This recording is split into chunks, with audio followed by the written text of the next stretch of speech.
Opo, mabangga tayo, mabangga. Mabangga. Ano? Saan ka pupunta?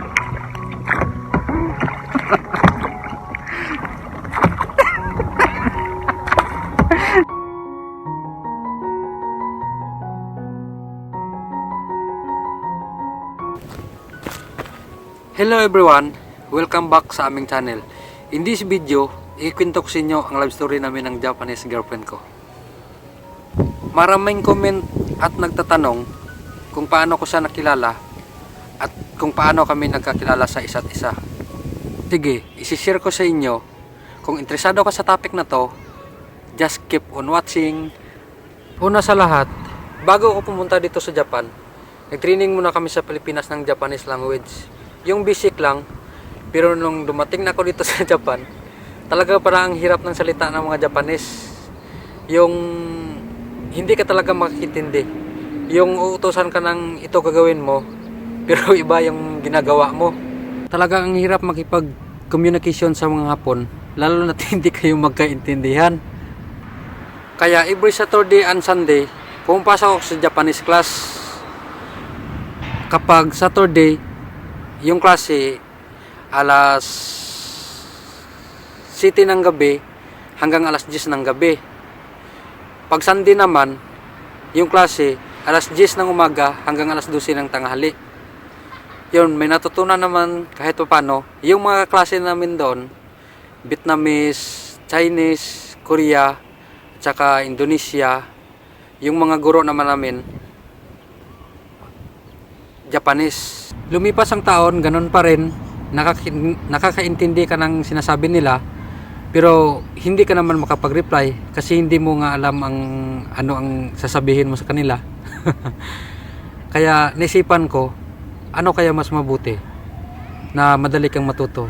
Kaya naisipan ko mag-download ng application na Japanese dictionary na kahit paano araw-araw ko siyang mababasa sa cellphone ko.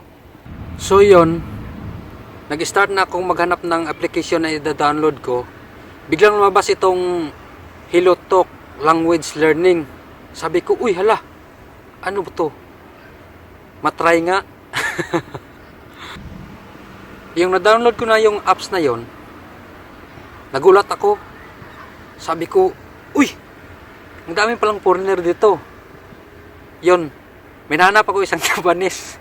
Kaya hindi ko na pinalagpas pa. Minisid ko sa agad.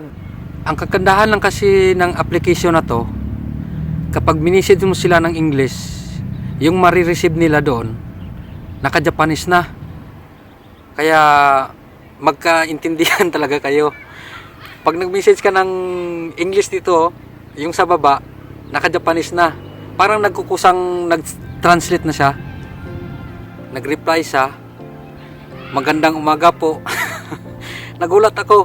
Sabi ko, oh, ba't nagtatagalog? Sa isip ko, Japanese ba talaga to? Kaya nag-message ako ulit sa kanya. Nag-reply siya. Hindi na daw ako mag-message sa kanya kasi nga daw, strangers ako. Yun, dahil Pinoy tayo, makulit, message lang ako ng message sa kanya. Sabi ko, hindi ka ata Japanese eh. Half ka ata eh. Or Pilipina ka pa talaga. Yun, nag-reply siya, Nani, Okaranay. Nag-reply siya ulit.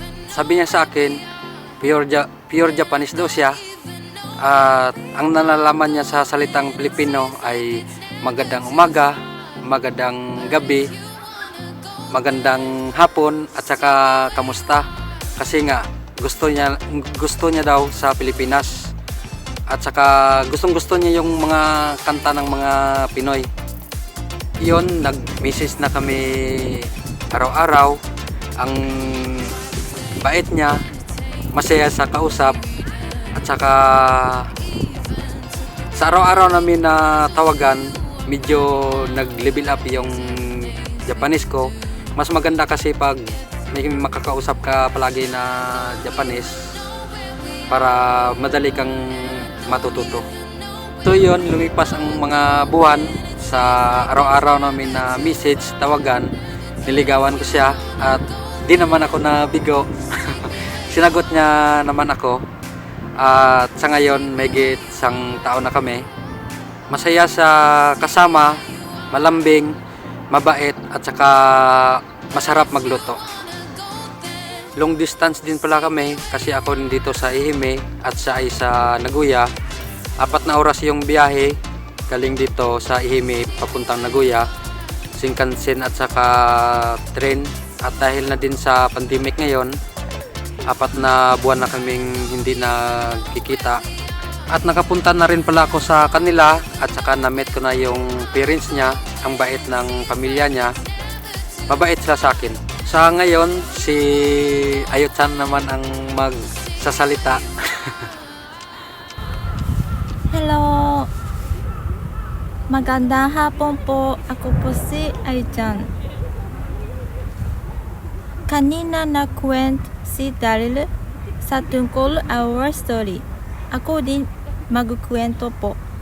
Pero sorry po kasi hindi ko alam marami Tagalog.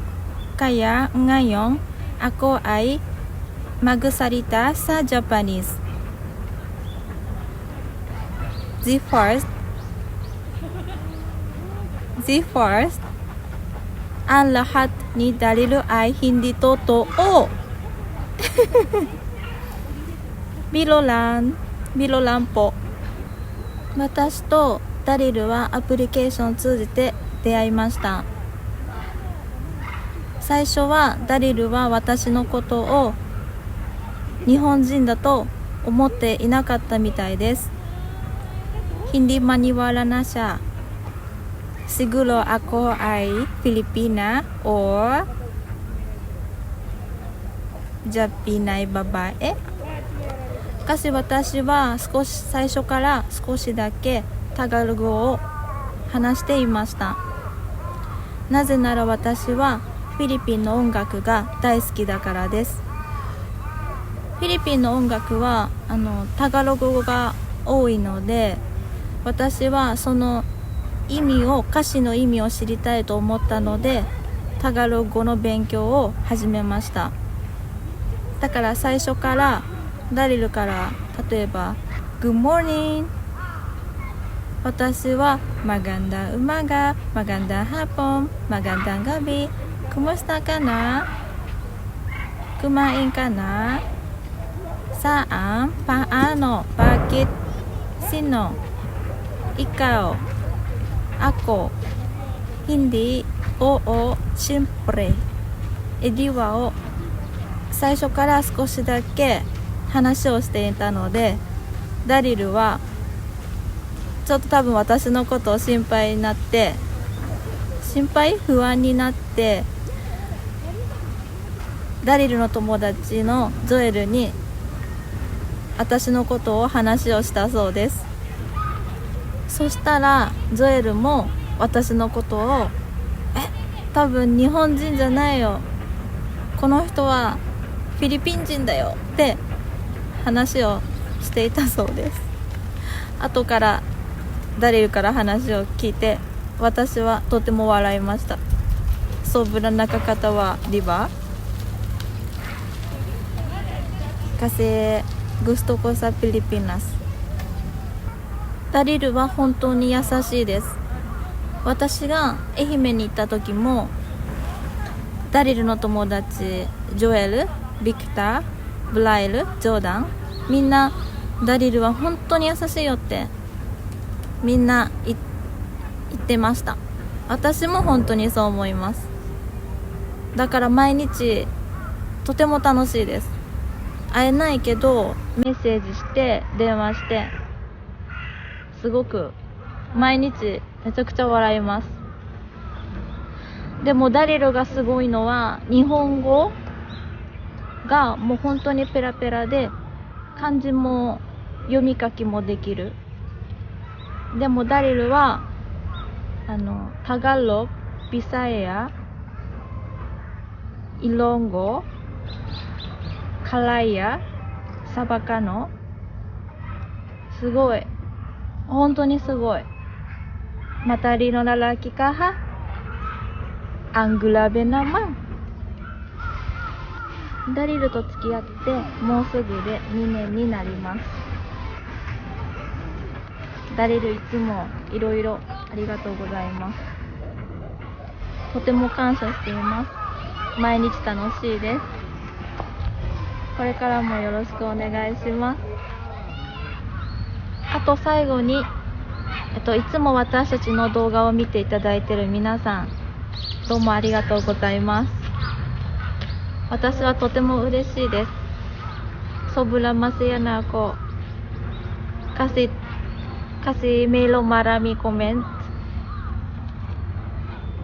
Talagang salamat po. Hanggang dito na lang. Sana nagustuhan nyo ang video na to. At pa-share na rin sa mga kaibigan nyo. And subscribe to our channel. Sa hindi pa nakaka-subscribe dyan, just click the red button down below and hit the notification bell para updated ka sa bago naming video.